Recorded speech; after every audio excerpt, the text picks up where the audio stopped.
নমস্কাৰ এনে ভাৰত 24 চাই থকাৰ বাবে ধন্যবাদ। পুৱাৰ খবৰৰ সৈতে ষ্টুডিঅ'ত মই বনিশা আহিছো। প্ৰথমটো খবৰলৈ অৱশেষত গ্ৰেপ্তাৰ হ'ল অৰবিন্দ কেজৰিৱাল। সুৰানীতি সন্দৰ্ভত ইডিয়ে গ্ৰেপ্তাৰ কৰিলে কেজৰিৱালক। নিজ বাসগৃহৰ পৰা ইডিয়ে গ্ৰেপ্তাৰ কৰিলে অৰবিন্দ কেজৰিৱালক।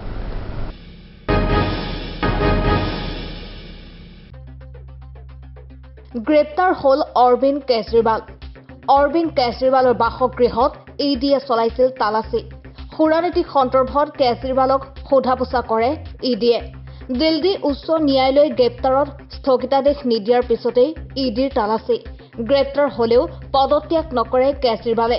জেলৰ পৰা চৰকাৰ চলাব কেজৰিৱালে, সদৰি কৰে দিল্লী বিধানসভাৰ অধ্যক্ষই। ৰাষ্ট্ৰীয় সংবাদ মাধ্যমত গ্ৰেপ্তাৰৰ খবৰ পুনৰ জনাইছো। অৱশেষত গ্ৰেপ্তাৰ হৈছে অৰবিন্দ কেজৰিৱাল। অৰবিন্দ কেজৰিৱালৰ বাসগৃহত ইডিয়ে চলাইছিল তালাচী। সুৰানীতি সন্দৰ্ভত কেজৰিৱালক সোধা পোছা কৰে ইডিয়ে। দিল্লী উচ্চ ন্যায়ালয়ে গ্ৰেপ্তাৰত স্থগিতাদেশ নিদিয়াৰ পিছতেই ইডিৰ তালাচী। গ্ৰেপ্তাৰ হলেও পদত্যাগ নকৰে কেজৰিৱালে। জেলৰ পৰা চৰকাৰ চলাব কেজৰিৱালে, সদৰি কৰে দিল্লী বিধানসভাৰ অধ্যক্ষই। ৰাষ্ট্ৰীয় সংবাদ মাধ্যমত গ্ৰেপ্তাৰৰ খবৰ সবিশেষ জনাইছো।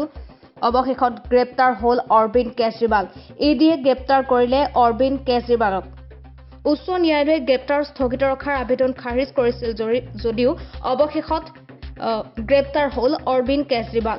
সমন জাৰিৰ পাছতো ইডিৰ কাৰ্যালয়ত উপস্থিত নোহোৱাত বাৰে বাৰে সমন জাৰি কৰিছিল ইডিয়ে। কেজৰিৱালৰ আবেদনৰ ওপৰত ইডিয়ে উত্তৰ বিচাৰিছিল আৰু তাৰ পাছতে অৱশেষত গ্ৰেপ্তাৰ হ'ল অৰবিন্দ কেজৰিৱাল।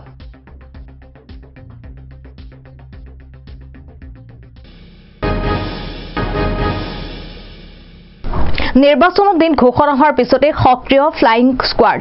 মৰিয়নি এনএছটি তিনিআলিত জব্দ প্ৰায় 27 লাখ টকা। নিৰ্বাচনী বিধি উলংঘন কৰি বিস্কুটৰ পেকেটত অনা হৈছিল ধনখিনি। নাগালেণ্ডৰ পৰা মৰিয়নিলৈ আনি থকাৰ সময়তে ফ্লাইং স্কোৱাডে জব্দ কৰে এই বৃহৎ পৰিমাণৰ ধনখিনি।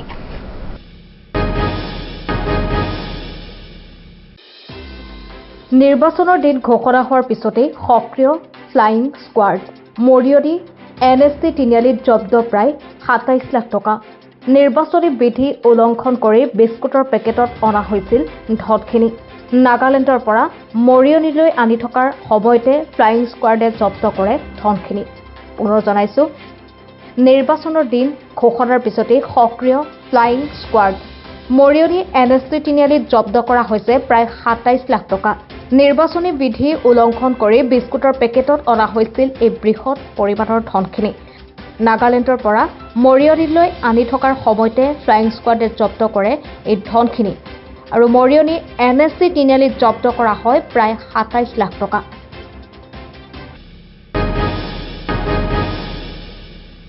ৰাজ্যজুৰি মুষলধাৰ বৰষুণ। আগন্তুক কেইবাদিনলৈ ৰাজ্যত প্ৰবল বৃষ্টিপাতৰ আগজাননী।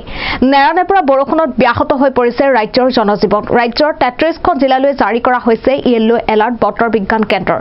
বতৰে অধিক ৰূপ ধাৰণ কৰিব কেইবাখনো জিলাত।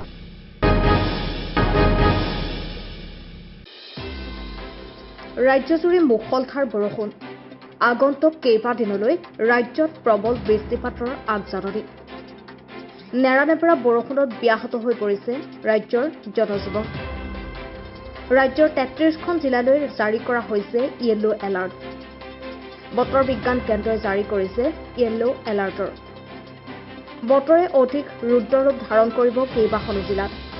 ধুবুৰী, দক্ষিণ শালমৰা, গোৱালপাৰা, কোকৰাঝাৰ, কামৰূপ, নলবাৰী, কামৰূপ মেট্ৰ', চিৰাং, বঙাইগাঁও, ওদালগুৰি, মৰিগাঁও, হোজাই, নগাঁও, পশ্চিম কাৰ্বি আংলং, গোলাঘাট, কাৰ্বি আংলং, শোণিতপুৰ, বিশ্বনাথ, লখিমপুৰ, যোৰহাট, মাজুলী, শিৱসাগৰ, চৰাইদেউ, ডিব্ৰুগড়, ডিমা হাছাও, কৰিমগঞ্জ, হাইলাকান্দি, তিনিচুকীয়া, বাক্সাত য়েল্লো এলাৰ্ট জাৰি। একেখন জিলাত হ'ব নেৰানেপেৰা বৰষুণ, ধুমুহা বজ্ৰপাত। পুনৰ জনাইছো, কেইবাখনো জিলালৈ বতৰ বিজ্ঞান কেন্দ্ৰই জাৰি কৰিছে য়েল্লো এলাৰ্টৰ। অসমৰ লগতে সমগ্ৰ উত্তৰ পূৰ্বাঞ্চলত বজ্ৰপাত আৰু বৰষুণৰ সম্ভাৱনা। বহাগৰ পৰ্যন্ত অব্যাহত থাকিব বৰষুণ আৰু ধুমুহা। জনজীৱন প্ৰভাৱান্বিত কৰিছে বৰষুণে। নেৰানেপেৰা বৰষুণ পৰিব ৰাজ্যৰ বিভিন্ন প্ৰান্তত। 33খন জিলালৈ বতৰ বিজ্ঞান কেন্দ্ৰই জাৰি কৰিছে য়েল্লো এলাৰ্টৰ। নেৰানেপেৰা বৰষুণৰ ফলত ব্যাহত হৈ পৰিছে ৰাজ্যৰ জনজীৱন। অধিক ৰুদ্ৰৰূপ ধাৰণ কৰিব কেইবাখনো জিলাত বতৰে। ধুবুৰী, দক্ষিণ শালমৰা, গোৱালপাৰা, কোকৰাঝাৰ, কামৰূপ, নলবাৰী, কামৰূপ মেট্ৰ', চিৰাং, বঙাইগাঁও, ওদালগুৰি, মৰিগাঁও, হোজাই, নগাঁও, পশ্চিম কাৰ্বি আংলং, গোলাঘাট, কাৰ্বি আংলং, শোণিতপুৰ, বিশ্বনাথ, লখিমপুৰ, যোৰহাট, মাজুলী, শিৱসাগৰ, চৰাইদেউ, ডিব্ৰুগড়, ডিমা হাছাও, কৰিমগঞ্জ, হাইলাকান্দি, তিনিচুকীয়া, বাক্সাত য়েলো এলাৰ্ট জাৰি কৰা হৈছে। এইকেইখন জিলাত হ'ব নেৰানেপেৰা বৰষুণ, ধুমুহা আৰু বজ্ৰপাত।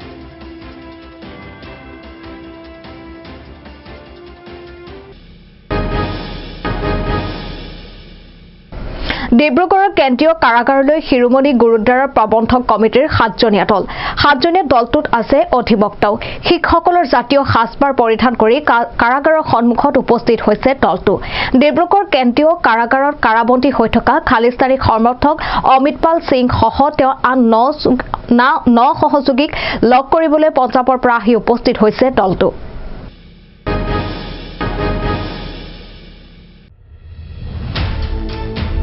ডিব্ৰুগড়ৰ কেন্দ্ৰীয় কাৰাগাৰলৈ শিৰোমণি গুৰুদ্বাৰৰ প্ৰবন্ধক কমিটিৰ 7জনীয়া দল। 7জনীয়া দলটোত আছে অধিবক্তাও। শিখসকলৰ জাতীয় সাজপাৰ পৰিধান কৰি কাৰাগাৰৰ সন্মুখত উপস্থিত হৈছে দলটো। ডিব্ৰুগড়ৰ কেন্দ্ৰীয় কাৰাগাৰত কাৰাবন্দী হৈ থকা খালিস্তানী সমৰ্থক অমৃতপাল সিং সহ তেওঁৰ আন 9গৰাকী সহযোগীক লগ কৰিবলৈ পঞ্জাৱৰ পৰা আহি উপস্থিত হৈছে দলটো। পঞ্জাৱৰ পৰা কাৰাবন্দীসকলৰ বাবে হাতত প্ৰসাদ লৈ আহিছে দলটোৱে। প্ৰায় 18 ফেব্ৰুৱাৰীৰ পৰা কাৰাগাৰত কেইবাটাও অজুহাত লৈ অনশনত থকা অমিতপালৰ সহযোগীসকলক অনশন সমাপ্ত আৰু তেওঁলোকক পঞ্জাৱলৈ স্থানান্তৰ প্ৰক্ৰিয়াৰ বাবে ডিব্ৰুগড়ত উপস্থিত হোৱা বুলি প্ৰকাশ কৰিছে SGPCৰ সদস্যসকলে। দলটোৰ লগত আহিছে অমৃতপাল সিঙৰ পিতৃও। দলটোৱে কাৰাগাৰত প্ৰৱেশৰ সময়ত নিৰাপত্তা তথা আইনী প্ৰক্ৰিয়াৰ বাবে পলম হোৱাক লৈ অসন্তুষ্টি SGPCৰ সদস্যৰ। जथेबंदी के अमरपाल सिंह और उनके साथी जो कम से कम बहुत लंबे अरसे से डिब्रूगढ़ जेल में बंद है।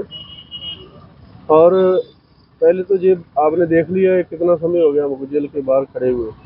ये श्री अकाल तख्त साहब जी के 5 सिंह हैं, हरमंदिर साहब से आए हुए हैं। एक विशेष वफद श्री अकाल तख्त साहब से भेजा हुआ है। और जैसे भारत को आज़ाद करवाने के लिए सिखों की कुर्बानियाँ तो सबको मालूम है कि सिखों की हिंदू, मुसलमान, ईसाई किसी के धर्म के ऊपर भी कोई बात हुई है तो सिखों ने उनकी बाहें पकड़ी है। लेकिन हमारा ही देश है, हमारे देश में हमारे लोगों से ऐसा हो रहा है, ठीक है।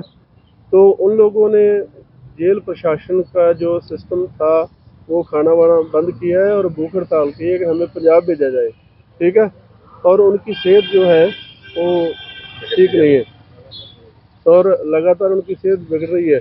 इसी माध्यम के चलते हुए श्री अकाल तख्त साहब जी के जथेदार सिंह साहब ज्ञानी रघुवीर सिंह और वहाँ के जो हमारे मतलब सभी समूह लोगों ने एक बहुत बड़ा समागम किया। और वहाँ से उनके माता पिता ने, उनके परिवारों ने भूख हड़ताल की थी। जो श्री अकाल तख्त साहब में उनकी भूख हड़ताल तो ख़त्म कर दी, लेकिन अभी इनकी भूख हड़ताल ख़त्म करने के लिए और इनकी पंजाब वापसी के जतन करने के लिए हम जहाँ आए, ठीक है। लेकिन कितने समय हमें इधर रुकना पड़ा, आप देख रहे हैं।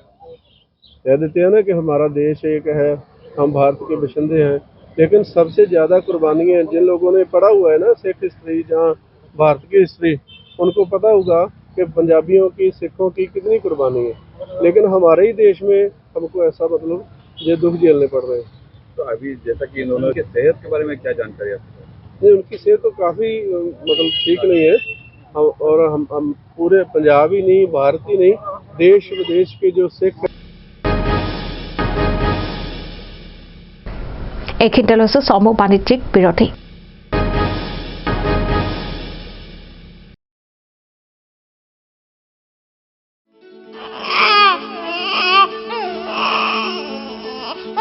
অভিনন্দন, আপোনাৰ এজনী ছোৱালী জন্ম হৈছে।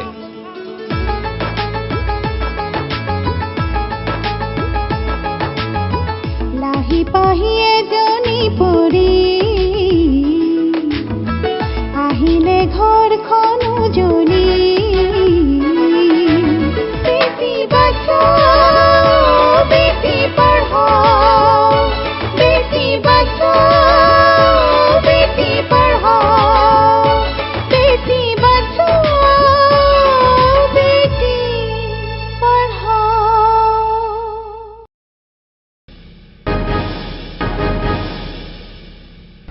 বিৰতিৰ পাছত উলটি আহিছো বাতৰিৰ পৰৱৰ্তী অংশলৈ।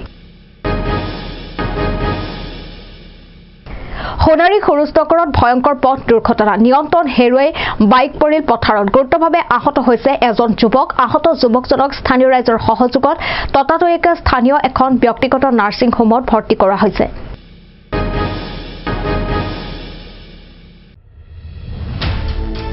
চৰাইদেউ সোণাৰী সুৰুজনগৰত নিশা ভয়ংকৰ পথ দুৰ্ঘটনা।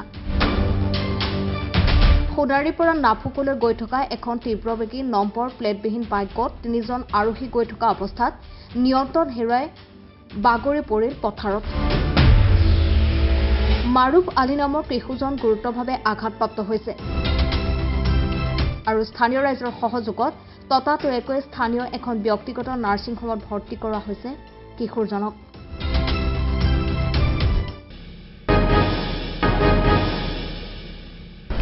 দুলীয়াজানৰ নাওহলীয়াত অগ্নিকাণ্ড, কৈলাশ পিঠালী নামৰ লোকজনৰ বাসগৃহৰ পিছফালে থকা খেৰৰ পুঁজিত লাগিল জুই। খেৰৰ পুঁজিটোত জুয়ে নিমিষতে আগুৰি ধৰাত হাহাকাৰ লাগে পৰিয়ালটোত। অগ্নিকাণ্ডৰ কিছু সময় পিছতে অগ্নি নিৰ্বাপক বাহিনী গাড়ী উপস্থিত হয় ঘটনাস্থলীত।